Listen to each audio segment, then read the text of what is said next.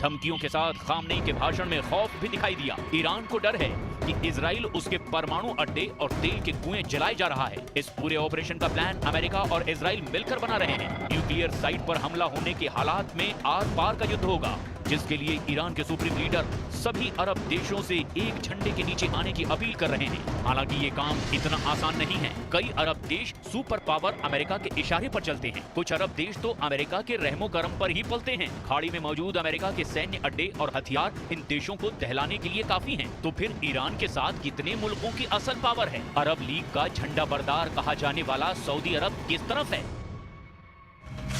Saudi अरब और Iran की कट्टर दुश्मनी है। खाड़ी मुल्कों में सऊदी अरब अमेरिका का सबसे बड़ा सहयोगी है। सऊदी अरब इजराइल का विरोध तो करता है, लेकिन युद्ध में अमेरिका के खिलाफ सऊदी अरब का उतरना लगभग नामुमकिन है। इसी तरह की उलझन संयुक्त अरब अमीरात और कुवैत, कतर और ओमान जैसे देशों की भी है, जो फिलिस्तीन और लेबनान के हिमायती तो हैं, लेकिन अमेरिका से दुश्मनी मोल नहीं ले सकते।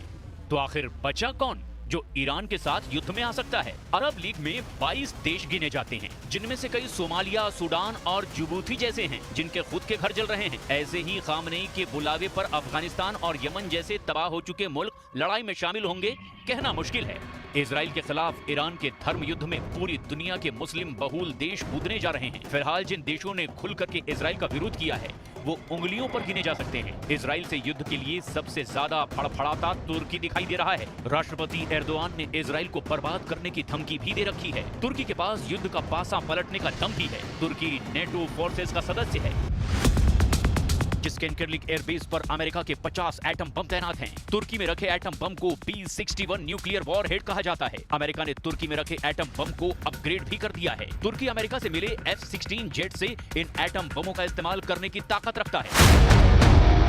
हालांकि यूक्रेन और रूस युद्ध की टेंशन के बाद से अमेरिका ने तुर्की को हथियारों की सप्लाई ठप कर दी है। तुर्की को F-35 जेट और मिसाइल की डिलीवरी रोकने का फैसला अब इजराइल के हक में जा सकता है। तुर्की के अलावा इजराइल विरोधी मिस्र है, जो फिलहाल युद्ध की बजाय शांति की राह पर दिख रहा है।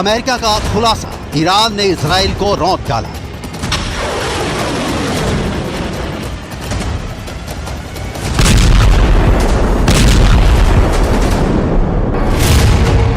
अक्टूबर 2024 3 मंगलवार को पूरी दुनिया ने देखा कि ईरान ने लंबी दूरी की घातक बैलिस्टिक मिसाइलों से कैसे दक्षिणी और मध्य इजराइल में मौजूद इजराइल के सैन्य ठिकानों को रौंद डाला।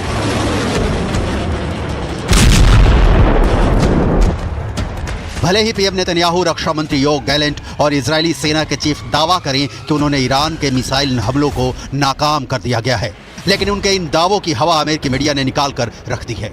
Israeli media the times of Israel ने वॉशिंगटन पोस्ट की रिपोर्ट के हवाले से ऐसी खबर छापी है जिसने पूरे इजराइल में कोहराम मचा दिया है। जरा देखिए इजराइल के द टाइम्स ऑफ इजराइल ने ईरानी मिसाइल हमलों को लेकर क्या सच्चाई बताई है। तेल अवीव में मिसाइल सुनामी, तबाह हुए इजरायली अड्डे।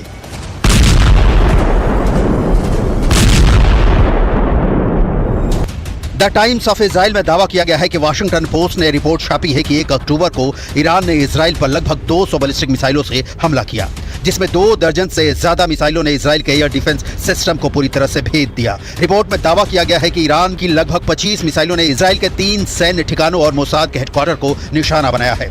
दावों के मुताबिक ईरान की 20 बैलिस्टिक मिसाइलों ने दक्षिणी इजराइल में नेवातिम एयरबेस पर भारी तबाही मचाई है। नेवातिम एयरबेस से भी इजराइल के F-15 फाइटर जेट्स ने नसरल्लाह को मारने के लिए उड़ान भरी थी, जबकि ईरान की 3 बैलिस्टिक मिसाइलें मध्य इजराइल में सैन्य ठिकाने तेल नौफ बेस पर गिरी।